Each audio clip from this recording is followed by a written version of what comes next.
चलिए अब खबरों वाले स्टॉक्स कवर करने के लिए काम करा जाए। हर्षदा और यतिन दोनों को जोड़ रहे हैं, पर पहले चले हर्षदा के पास। भाईती साहब, आप एक काम करिए, जरा आईटी स्टॉक्स टटोल के रखिएगा। कोई प्रेफर्ड उकर्ड आइडिया हो आपका। आज आपने आईटी का कोई मेंशन ही नहीं करा। आज बायोकॉन पे गए थे आप। इन्फी, विप्रो, टीसीएस, दिग्गजों में जरा देखिए कुछ पसंद आ रहा हो तो। क्यों बोल रहा हूं? क्योंकि दिग्गजों पे थोड़ा सा रब ऑफ आएगा शायद, जो कल शाम को एक्सेंचर के रिजल्ट्स आए। समझ लेते हैं नंबर्स दरअसल हैं कैसे, और ये किस तरह का रीड थ्रू है हमारे आने वाले आईटी रिजल्ट्स के लिए। हर्षदा, गुड मॉर्निंग, कैसे लग रहा है? गुड मॉर्निंग आशीष। एक्सेंचर के केस में, अच्छा बाय द वे, वो स्टॉक 7% ऊपर था क्योंकि इनकी ऑर्डर बुकिंग्स को लेकर मार्केट वहां पर यूएस में ज़्यादा एक्साइटेड। लेकिन फाइनली डिलीवर क्या है, तो थर्ड क्वार्टर के नतीजे आए हैं कंपनी के। इनकी अगर आप डॉलर रेवेन्यू देखें तो उसमें आंकड़ा आया है करीब $16.5 बिलियन के आसपास। लेकिन इसको आपने गौर करना है कि डॉलर टर्म्स में डॉलर रेवेन्यू जो है वो करीब 1% कॉन्ट्रैक्ट होता हुआ दिखाई दिया इस पर्टिकुलर क्वार्टर में। लेकिन कांस्टेंट करेंसी में हमने देखा है करीब 1.5% तक की ग्रोथ देखने को मिली है। कांस्टेंट करेंसी, लोकल करेंसी मतलब कांस्टेंट करेंसी का आंकड़ा, वो आप फोकस में रखिएगा। अब आइए रेवेन्यू ग्रोथ गाइडेंस पर। ये gap operating and all really doesn't matter. Growth guidance जो कंपनी ने दी है, इसको थोड़ा सा और कॉन्ट्रैक्ट किया है या ट्रिम किया है या फाइन ट्यून किया, आप कह सकते हैं।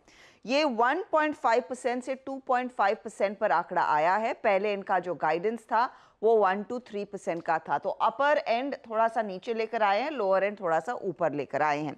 ध्यान रखिएगा, इस साल की शुरुआत में इनका जो गाइडेंस था वो 2 to 5% का था। उस रेंज को क्लियरली और नैरो किया है। मार्जिन गाइडेंस में कोई बदलाव नहीं है, वो मार्जिन गाइडेंस 10 की 10 है। लेकिन थर्ड क्वार्टर में न्यू बुकिंग्स को लेकर उत्साह बना है।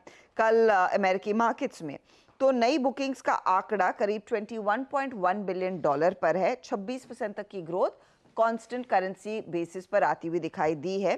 साथ ही साथ अगर आप गौर करेंगे, जेनरेटिव एआई की जो नई बुकिंग्स हैं उसमें पिकअप देखने को मिला है। $9 मिलियन अकेले इस क्वार्टर में कंपनी ने क्लॉक कर लिया। ईयर टू डेट करीब $2 बिलियन का बिजनेस कंपनी जेन एआई से ही कैप्चर करती आई है। तो ये थोड़ा सा प्रॉमिसिंग है, और इन बुकिंग्स के आंकड़े को देखकर ऐसी संभावना है कि शायद भारतीय कंपनियां भी छोटे मोटे ऑर्डर्स के साथ अपनी स्थिति और मजबूत कर पाएंगी जब ये अपने Q1 के नंबर्स पेश करेंगे। कंपनी ने कहा है कि डिमांड अच्छी है, खासतौर से डिजिटल मैन्युफैक्चरिंग और इंजीनियरिंग सर्विसेज वाले साइड पर। डिस्क्रिशनरी स्पेंड अभी भी थोड़ा सा कंस्ट्रेंड है। छोटे प्रोजेक्ट्स में डिस्क्रिशनरी स्पेंड वापस नहीं लौट कर आया है। तो ये कमेंट्री भी क्रूशल है भारतीय आईटी कंपनियों के पर्सपेक्टिव से। बढ़िया है। गाइडेंस जैसे जैसे साल का क्लोजर आ रहा है, कॉन्फिडेंस बढ़ रहा होगा कि कहां पे पहुंचेंगे, तो उन्होंने कॉन्ट्रैक्ट कर दी। 1 से 3 वाली 1.5 से 2.5 कर दी। ऑर्डर बुकिंग स्ट्रांग है। हाँ, एक इशू है कि डिस्क्रिशनरी वो अभी भी ठंडा है, उसको लेकर अभी भी कंसर्न्स है। अदरवाइज बाकी एआई वगैरह बहुत अच्छा ट्रैक्शन दिखा रहे हैं एक्सेंचर के लिए। स्टॉक वैसे बहुत पिटा भी हुआ था भाई साहब, 19% गिरा था नतीजों से पहले। तो थोड़ा बहुत बाउंस बैक इसीलिए भी कि एक अच्छी खासी पिटाई ईयर टिल डेट हुई थी, तो क्या रिजल्ट्स में थोड़ा बहुत कंफर्ट दिखा, तो थोड़ी सी कवरिंग के मूव स्ट्रांग थे। खैर, रीड थ्रू तो अच्छा है। कोई दिग्गज आईटी कंपनी जिसमें ऐसे कोई समीकरण बैठ रहे हो कि ट्रेड ले लिया जाए आज, अगर एक्सचेंजर के नंबर्स पे प्ले करना हो तो? जी, इनफैक्ट दो लार्ज कैप आईटी और दो मिड कैप आईटी काफी अच्छे लग रहे हैं। स्पेसिफिकली इंफोसिस और एचसीएल टेक इन लेवल्स पे बहुत अच्छे लग रहे हैं। दोनों स्टॉक जो है अपने 200 डेमो पे कंसोलिडेट कर रहे हैं, और जिस हिसाब से इन्फी प्लेस्ड है, हमें लग रहा है कि 1490 का एक स्टॉप लॉस लगाकर यहाँ पे खरीदारी की जा सकती है 1570 के टारगेट्स के लिए। सिमिलरली एचसीएल टेक में भी जो स्टॉप लॉस लगाना है वो 1400 के करीब का, 1410 का एक एसएल मेंटेन कर ले। हमें लगता है इसमें भी 1490 तक के लेवल्स देखने मिल सकते हैं। और ओरेकल और प्रोसेसमेंट की तो हमने 2-3 बार डिस्कस कर लिए इस वीक के अंदर अंदर ही, तो ये दोनों भी रडार पे रहने चाहिए। ये लीजिए, अगर तेजी प्ले करनी है, ज्यादा कंफर्ट वाले stocks, 2 large caps 2 mid caps बहती साहब ने सब आपके स्क्रीन पे रख दिए। नजर रखिएगा इन स्टॉक्स में। अब यतिन को दिखाइए जरा स्क्रीन पे। वीरो, ये देखिए, ये फ्राइडे ड्रेसिंग है कि योग डे ड्रेसिंग? ये योगा डे है, और आप दोनों ब्लू में और मैं बीच में हूँ रेड में। लाइए बीच में दिखाइए तो फिर। तो यतिन जुड़े हैं, दरअसल आज रीबैलेंसिंग का दिन है सेंसेक्स की और फुटसी की। क्या मायने, कौन से स्टॉक्स, क्या होगा, पहले समझ लिया जाए। बिल्कुल। और इस बीच अब भाई साहब ने बता ही दिया, दिग्गज स्टॉक्स पे मैं किसी और के पास चलूंगा, आप बताइए क्या है कहानी। तो देखिए आज है ना, सेंसेक्स रीबैलेंसिंग है सबसे पहले, एफटीएससी रीबैलेंसिंग भी है, लेकिन सेंसेक्स रीबैलेंसिंग काफ़ी इंपॉर्टेंट है क्योंकि अदानी पोर्ट्स का सेंसेक्स में इंक्लूजन होने जा रहा है। और अदानी पोर्ट्स की अगर हम बात करें तो यहाँ लगभग $250 मिलियन से ज़्यादा की बाइंग आपको आती हुई नज़र पड़ सकती है। सारे के सारे हमने नुवामा के एस्टिमेट्स यूज़ किए हैं, और क्योंकि अदानी पोर्ट सेंसेक्स के अंदर आ रहा है, विप्रो सेंसेक्स के बाहर जा रहा है, तो यहाँ आपको $170 मिलियन का आउटफ्लो होता हुआ नजर पड़ेगा। ध्यान रखिए ओपनिंग में नहीं होगा ये रीबैलेंसिंग, आखिर के आधे घंटे में, यानी 3 बजे से लेकर 3:30 बजे तक ये आपको रीबैलेंसिंग होता हुआ नजर पड़ेगा। वेटेज किसके किसके ऊपर हुए हैं सेंसेक्स में, तो भारती एयरटेल, इन्फोसिस, कोटक बैंक और आईसीआईसीआई बैंक, ये 5 नाम है जहां वेटेज आपको बढ़ता हुआ नजर पड़ेगा। और आपकी स्क्रीन के ऊपर सारा का सारा इनफ्लो का डेटा आप देख रहे हैं। और वेटेज घटने की जहां तक की बात है, क्योंकि शेयर में थोड़ा बहुत रीबैलेंसिंग बाकी है, तो M N M, Reliance Industries, Bajaj Finserv, HDFC bank, इन सब शेयर्स में आपको छोटा मोटा आउटफ्लो आता हुआ नजर पड़ेगा। लेकिन क्लियरली अदानी पोर्ट्स और विप्रो, ये दोनों स्टॉक्स क्योंकि एक्सक्लूजन इंक्लूजन कैंडिडेट्स हैं, यहाँ नजरें बनी रहेंगी। तो ये चीजें अनाउंस पहले हो गई थी, मंडे पहले से हो गई इफेक्टिव है, तो आज शाम को क्लोजर के आसपास बिल्कुल ये एडजस्टमेंट्स प्ले आउट होंगे। बिल्कुल। जो जा रहा है उससे पैसा निकल रहा होगा, जो आ रहा है उसकी तरफ इनफ्लोज आ रहे होंगे, तो 3 PM ऑनवर्ड जनरली ये ट्रेड स्क्रीन्स पे प्ले आउट होते हैं, क्योंकि उतना ही ट्रैकिंग एरर बचता है जितना आप क्लोजिंग के पास पहुंचते हो।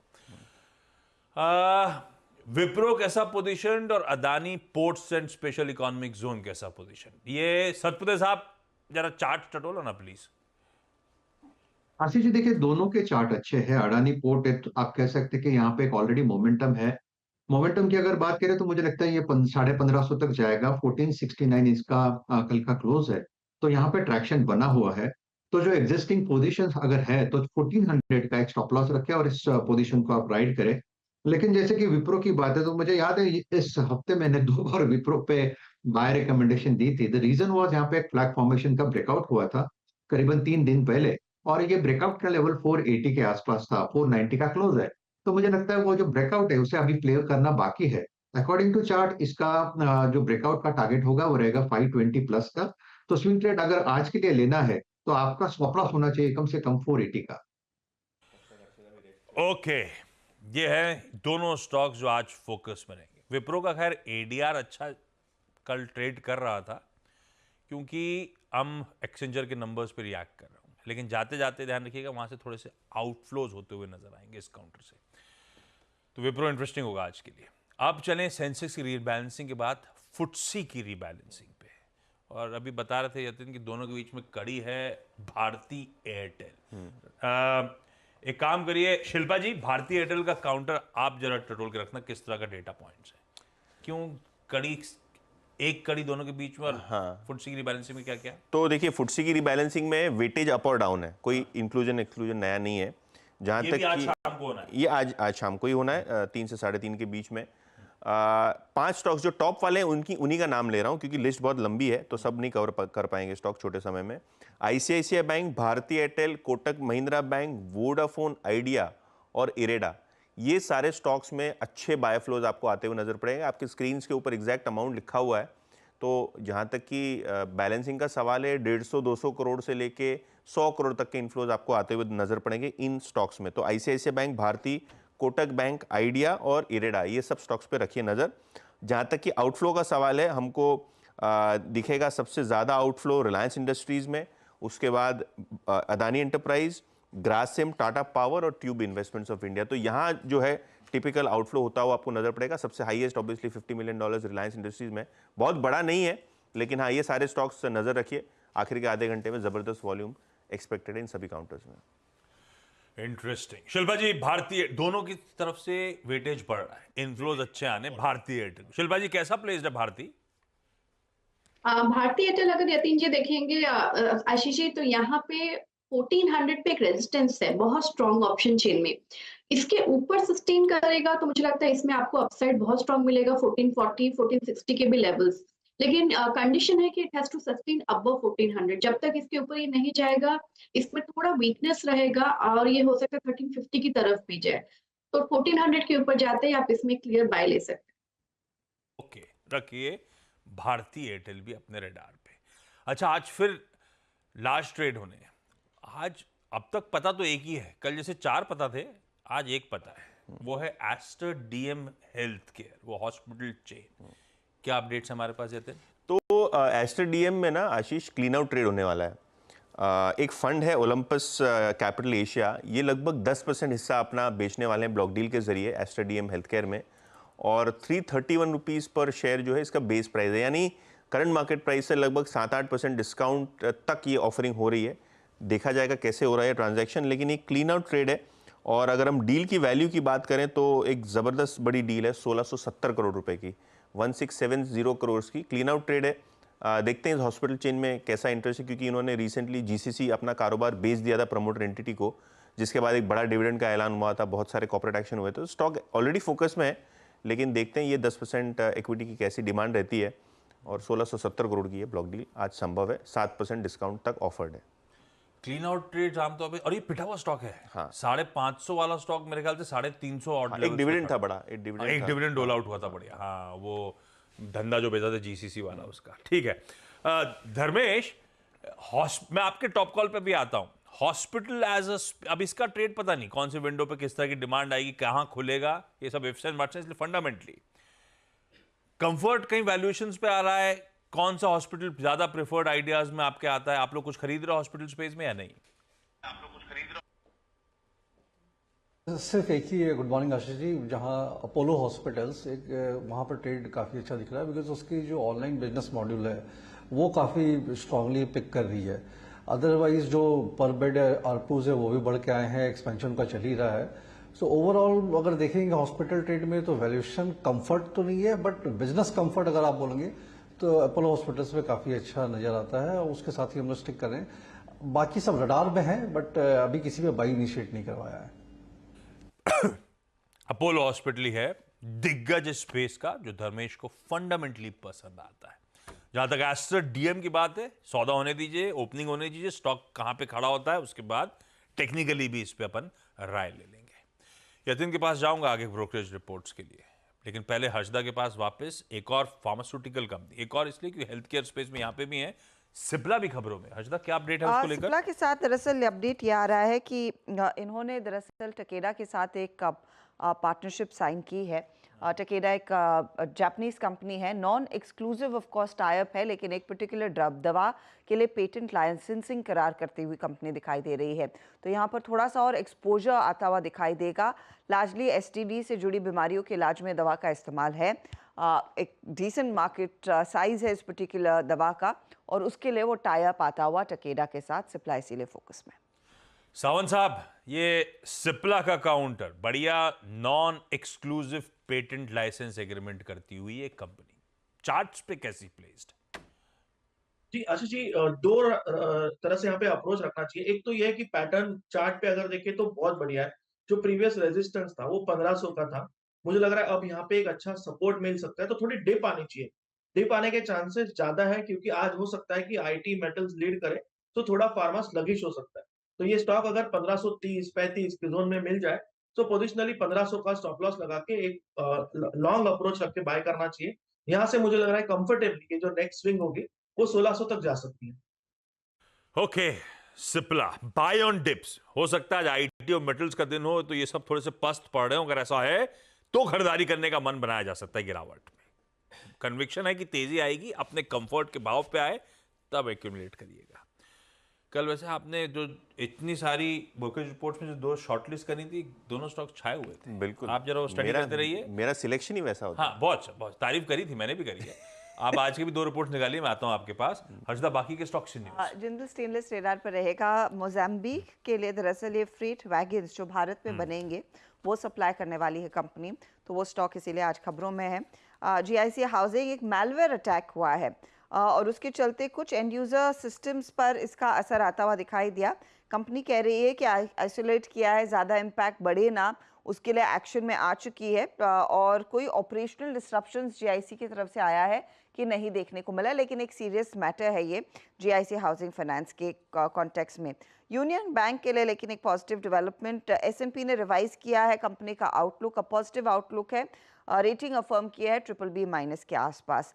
जीई पावर रेडार पर रखेंगे। लेटर ऑफ इंटेंट मिला है 243 करोड़ के एक ऑर्डर के लिए। एनटीपीसी जी पावर का ये ऑर्डर है। साथ ही साथ यस बैंक रेडार पर रहेगा। अगले हफ्ते 25 जून को कंपनी की बोर्ड बैठक है। फंड रेज करेंगे लेकिन डेट सिक्योरिटीज के जरिए। बल्क डील्स का कल बड़ा दिन था। आज भी एसटीडीएम पर नजरें रहेंगी, लेकिन जो बायर्स के नाम सामने उभर कर आ रहे हैं वो आपके लिए लेकर आते हैं। पीएनबी हाउसिंग के केस में देखिएगा, मॉर्गन स्टैनली एशिया ने लगभग 23 लाख शेयर खरीदे हैं, 0.88% ऑफ इक्विटी। बीएनपी पारिबा ने लगभग 1.1% स्टेक लिया है कल के उस ब्लॉक में। रेटकेन के केस में एक्सिस म्यूचुअल फंड ने नियरली 1% तक की हिस्सेदारी खरीदी, 9.5 लाख शेयर खरीदे गए हैं। इंडिया बुल्स रियल में भी जो बड़े सौदे हुए उसमें बोफा सिक्योरिटीज यूरोप ने करीब 0.5% स्टेक लिया है, यानी कि 34 लाख शेयरों की खरीदारी उनकी तरफ से होती हुई दिखाई दी। इंडिया बुल्स रियल एस्टेट रड़ा पर रखिएगा खैर इस काउंटर को। कल वैसे आईबी रियल एक काम करिए Gaba sir, India bulls real estate कल 13% के आसपास का उछाल था। एक डोमेस्टिक और एक विदेशी दिग्गजों ने भाई खरीदारी करी इसमें। रियल एस्टेट बाकी बहुत अच्छा परफॉर्म कर चुका है। इंडिया बुल्स के अपने बैग एंड बैगेज कैरी कर रहे थे, अब धीरे धीरे करके लार्ज ट्रेड्स हो रहे हैं, बड़े बड़े प्लेयर्स घुस रहे हैं। स्टॉक कैसा लग रहा है? स्टॉक को देखना चाहिए from a high time frame से। इंडिया बुल रियल्टी इसमें जो ब्रेकआउट चाहिए था 143 में मिला है, और ये ब्रेकआउट जो मिला है उसके हिसाब से मेरे ख्याल से अभी ट्रेड कर रहा है 154 155 के आसपास ट्रेड कर रहा है। ये 170 175 ये जोन है, वहां तक जाना चाहिए। स्ट्रक्चरली देखा जाए on a higher time frame basis पर तो स्टॉक बढ़िया है, इसमें वीकनेस नहीं है, स्ट्रेंथ है। 180 85 के आसपास थोड़ा रेजिस्टेंस है, लेकिन वहां तक जाना चाहिए इंडिया बुल रियल्टी। तो इट्स अ बेट, स्टॉप लगाना चाहिए। 135 का थोड़ा डीप है, क्वांटिटी कम कर लीजिए, लेकिन अप मूव मिलना चाहिए इंडिया बुल रियल्टी में। ओके, ये कहानी है भाई साहब इंडिया बुल्स रियल एस्टेट की। वीरू के पास चलेंगे आज के बेहतरीन हॉट स्टॉक्स के लिए, लेकिन उससे पहले यतिन, ब्रोकरेजेस कौन सी? दो ब्रोकरेजेस आज फोकस में है, उनकी रिपोर्ट्स। सबसे पहले सिटी एंड्योरेंस टेक में 450 रुपये से इन्होंने टारगेट बढ़ा के अब 3000 रुपये कर दिया है।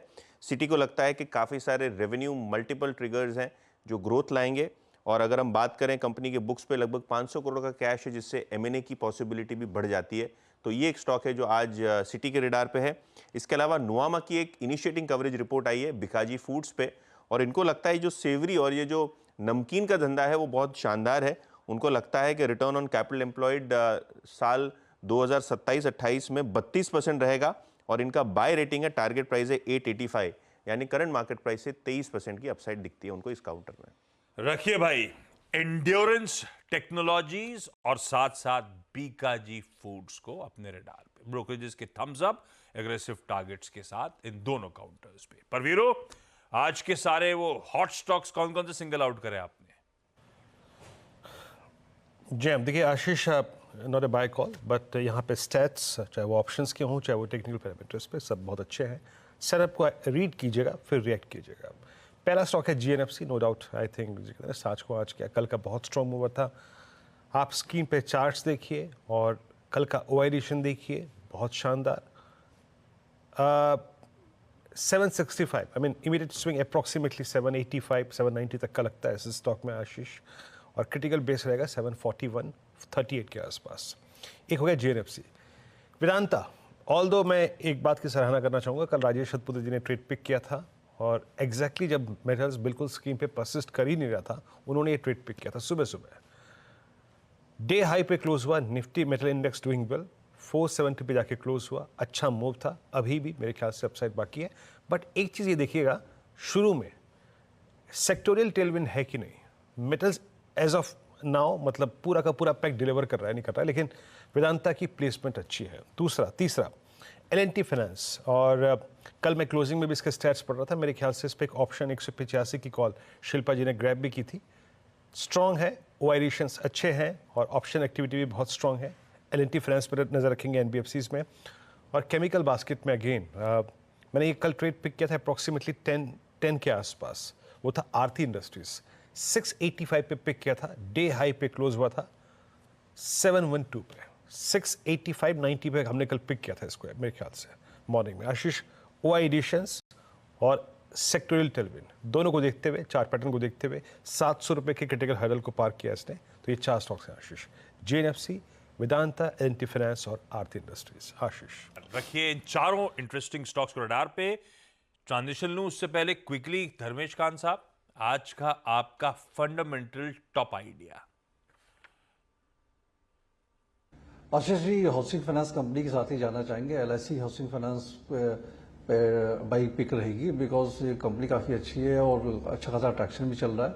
मुझे लगता है कि बजट के जो अनुमान है और जिससे कि एक्सपेक्टेशन है अफोर्डेबल हाउसिंग को लेकर के, जिसमें एक मोमेंटम जो बना रहेगा। वैल्यूएशन में कंफर्ट है, around 1.4 times price to book value चल रहा है 1 साल के फॉरवर्ड वैल्यूएशन के हिसाब से, और ये कंफर्टेबल वैल्यूएशन है। प्लस आप इसके अर्निंग्स को देखें तो चाहे आप 10 साल के नजर से देखें, 5 साल, 3 साल, अराउंड 14-15% के आसपास का इनका प्रॉफिटेबिलिटी ग्रोथ रहा है। एक्सपोजर ज़्यादा सैलरीड सेल्फ एम्प्लॉयड होता है, तो काफ़ी स्टेबल कंपनी है। 810 के टारगेट के लिए पोजिशनल टारगेट ही है, इसे बाई करके आप चल सकते हैं। LIC हाउसिंग फाइनेंस है आज का टॉप फंडामेंटल बाय आइडिया लंबी अवधि के लिहाज से। इस नोट पर एक काम करा जाए, मुनाफे की तैयारी समेटते हैं और शुरुआत करेंगे अब आज फ्राइडे के पहला सौदा की।